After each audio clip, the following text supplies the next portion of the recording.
Good morning, all of you, and most welcome in History's class. This is Magic of History with Sumit, and today we are going to discuss our first chapter of class 11th history. Chapter's name is From the Beginning of the Time. Before starting the chapter, let me explain you what we are going to read in this chapter. Basically, we will deal with the human evolution and the starting where the human start evaluate himself, and we will in this theme we will discuss about the how the human evaluate, how he was gathering his food, how was he living, how he became living in the huts, and he just start settling somewhere, and also how laterly that was a region of emergence of city and things. So basically हम यही discuss करने वाले हैं कि human basically कैसे develop होना start हुआ, कैसे ह्यूमन का जो पूरा फिजिकल ग्रोथ हुआ उसके साथ साथ कैसे उसका सोशल ग्रोथ होना स्टार्ट हुआ. फिजिकली बहुत सारे चेंजेस हम डिस्कस करेंगे, एंड इस पूरे थीम में हम नेक्स्ट में जो है हम उसके सोशल चेंजेस के बारे में डिस्कस करेंगे. तो फिजिकली चेंज बेसिकली हम जो पढ़ रहे हैं, the name is from the beginning of the time. As you know, introduction part पहले हम डिस्कस कर रहे हैं. The first is beginning of the human existence in 5-6 million year ago. कि that we know, if you will discuss the beginning of the human evolution, that is basically 5.6 million year ago, but that is not evolution of the human. We are that is basically from where the homo sapiens, means the modern human, was developed. Okay so अगर हम ध्यान से देखें तो human का जो basic जो human अभी है मॉडर्न में, उसके जो डेवलपमेंट है 5-6 मिलियन ईयर अगो हमें कहीं ना कहीं देखने को मिलता है. ह्यूमन लाइक मॉडर्न ह्यूमन जिसे हम बेसिकली कहते हैं, मॉडर्न ह्यूमन जो हमारा है बेसिकली 1,06,000 ईयर अगो के करीब हमें बिल्कुल सेम फीचर जो मॉडर्न ह्यूमन के हैं वो हमें देखने को मिलते हैं ह्यूमन एवोल्यूशन के टाइम पीरियड पे. बट जो चीज़ें हम डिस्कस करने वाले हैं वो ये है कि when the human evolution started, how the people was obtaining their food, how the tools and techniques came, how he start settling somewhere, how he was maintaining the things. So ये चीज़ें हम बेसिकली डिस्कस करने वाले हैं आज के chapter में. तो पहला टॉपिक हम स्टार्ट करते हैं सोर्सेज के बारे में. अगर आप बुक में देखेंगे तो आपको पूरा एक ब्लू कलर का जो है आपको पूरा सोर्स दिखाई देगा. That is basically source that's explain what we use to grab the history, और what is the source to use the write a history of anything. So for this chapter, every chapter you will have this kind of the sources. For this chapter, what kind of source we are using? The first is human fossil. What is fossil? Fossil is supposed to be the remains of anything, plant, animal or whatever it is. तो पहला हमारा क्या है? Human fossil है, जो किसी भी plant का या ह्यूमन का मतलब बेसिकली रिमेनिंग हो सकता है. जैसे कि मैंने पिक्चर में आपको एक बेसिकली स्कल दिखाया, तो ये हो सकता है.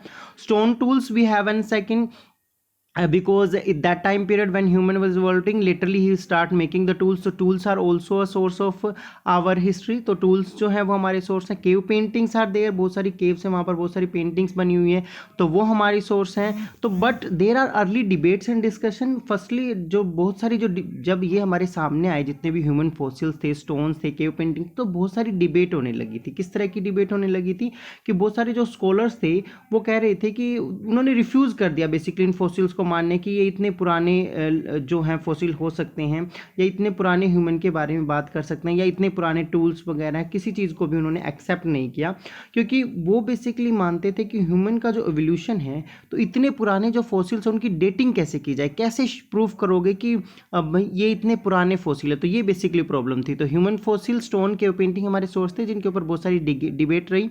एक्सेप्ट नहीं किया हिस्टोरियन ने इनको कि ये इतने पुराने हैं, क्योंकि डेटिंग ऑफ फॉसिल जो है एक बेसिक डिफिकल्ट टास्क रहा. लेकिन लेटरली क्या हुआ, फॉसिल्स की डेटिंग करना स्टार्ट कर दिया. किस तरह से? कार्बन डेटिंग आपको पता है, 10th क्लास की साइंस में आपने पढ़ा होगा कि कार्बन जो है हमेशा किसी भी जीव में रहता है, कितना कार्बन उसके अंदर बचा हुआ, उससे हमें पता लग जाता है कि वो कितनी पुरानी चीज़ है.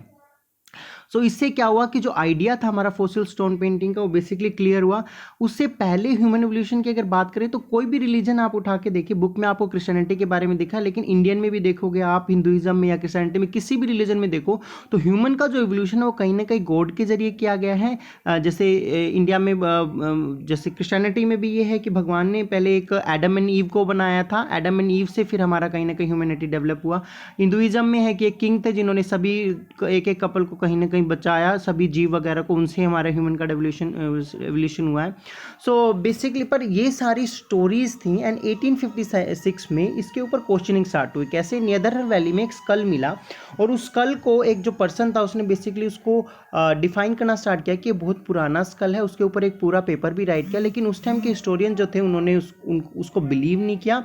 पर लिटरली 24 नवंबर 1859 चार्ल्स डार्विन, बहुत फेमस है, ह्यूमन एवोल्यूशन की जो थ्योरी है वो चार्ल्स डार्विन ने ही दी है और उन्होंने एक बुक लिखी on the origin of the species, जिसके बारे में आपने साइंस में भी पढ़ा होगा लास्ट ईयर कि इवोल्यूशन कैसे हुआ है, कि जो ह्यूमन है वो धीरे धीरे क्या है सर्वाइवल के अकॉर्डिंग, उसके जोग्राफिकल चेंज के अकॉर्डिंग उसका इवोल्यूशन हुआ है। इवोल्यूशन एंड हेरिडिटी का एक चैप्टर है आपके साइंस में 10th क्लास में, जिसमें आपने पढ़ा होगा कि जैसे जैसे हम जोग्राफिकली हमारा एरिया चेंज होता है या हम कहीं और जाते हैं तो वहाँ पर जो भी एटमॉस्फेयर होता है उसके अकॉर्डिंग हम सर्वाइव करने लग जाते हैं। तो ये बेसिकली हम इसमें सोर्स में देखते हैं कि सोर्स हमारे पास क्या क्या और इसमें हम क्या क्या पढ़ने वाले हैं। नेक्स्ट जो बेसिकली हमारा है the story of the human evolution, कि ह्यूमन का एवोल्यूशन हुआ कैसे है। अगर हम देखें change and evolution is a process, कि बेसिकली अगर हम देखें तो इवोल्यूशन और जो चेंज है वो प्रोसेस है, वो कभी भी एक सर्टेन छोटे से टाइम पीरियड में नहीं होती, क्योंकि प्रोसेस को होने में बहुत टाइम लगता है। और ह्यूमन एवोल्यूशन तो मिलियन ईयर्स में हुआ है, आपके बहुत ज़्यादा टाइम पीरियड में हुआ है। जो बट और जैसे जैसे हमें न्यू डाटा मिलता रहता है हम क्या करते रहते हैं, उस न्यू डाटा के अकॉर्डिंग नई चीज़ें भी खोजते रहते हैं, एज वेल एज कुछ अनआंसर्ड क्वेश्चन भी हमारे एमर्ज होते रहते हैं। तो पहली चीज़ है कि ये चेंज है, प्रोसेस है, काफ़ी लंबे टाइम के अंदर ह्यूमन का एवोल्यूशन होता है, ह्यूमन बहुत लॉन्ग टाइम लगता है इसको एवेलुएट होने में। दूसरा, जब भी नया जो डाटा आता है उसकी वजह से कुछ ना कुछ मॉडिफिकेशंस वगैरह हो जाते हैं हमारे अंडरस्टैंडिंग में, कुछ नए क्वेश्चन समर्ज हो जाते हैं। अब देखिए इसमें एक एग्जांपल दे रखा है कि अगर 1 पेज को हम 10 ईयर समझे, 1 पेज को सिर्फ आप 10 ईयर समझेंगे तो 10 पेज आपके 1 लाख ईयर हो गए और 100 पेज आपके 1 million year. 100 page 1 million year है तो सोचिए 36 मिलियन ईयर अगो आपका प्राइमेट्स जो है, जो प्राइमेट्स की कैटेगरी आपको देखने को मिली है। प्राइमेट्स क्या है? बेसिकली एक सब ग्रुप है, एक लार्जर ग्रुप है मैमल्स का। मैमल्स आप समझते हैं कि जो बेसिकली बेबी को बढ़ देते हैं, तो मैमल्स का जो है ग्रुप आपको सबसे पहले देखने को मिलता है और ये माना जाता है कि इसी मैमल्स में से सभी डिफरेंट का इवोल्यूशन हुआ और अलग अलग जीव अलग अलग बेसिकली जो है आपके ऑर्गेनिज्म है वो बने हैं और उस ऑर्गेनिज्म में से एक ऑर्गेनिज्म हमारा ह्यूमन है। तो इसमें हम इंक्लूड कर सकते हैं मंकी को भी, ऐप को भी, ह्यूमन को भी, ठीक है। और धीरे धीरे इनकी ग्रोथ की वजह से क्या हो गया, ये अलग अलग तरह से डेवलप हो गए, मंकी का अलग डेवलप हो गया, ह्यूमन का अलग हो गया, इस तरीके से।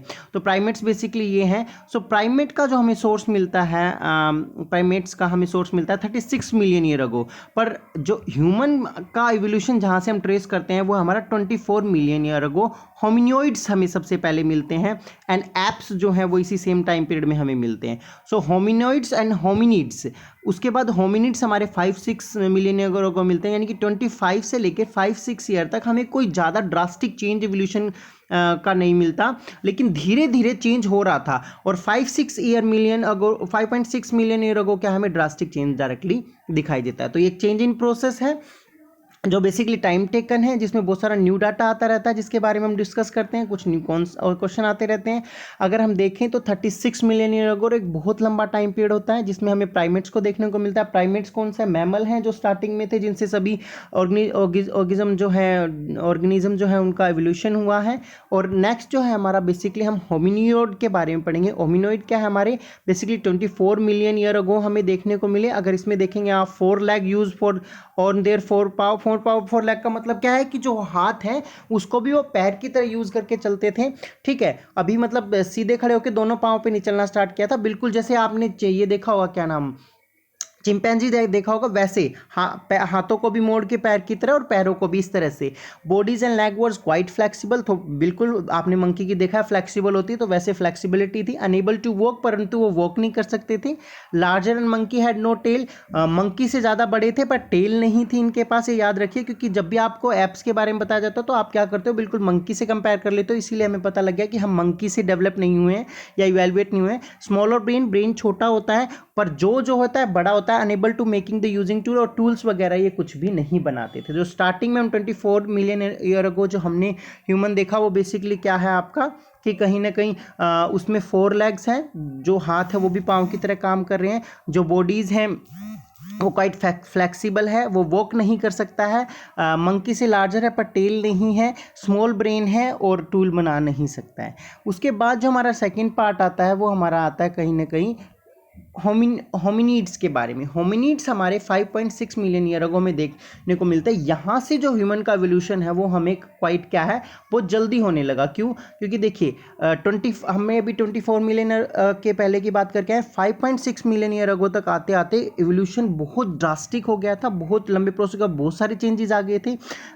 सो बेसिकली एक और डिफरेंस है कि देखिए ये एक तो इसकी पूरी फैमिली अलग है, ये होमिनिड्स फैमिली से बिलोंग करता है।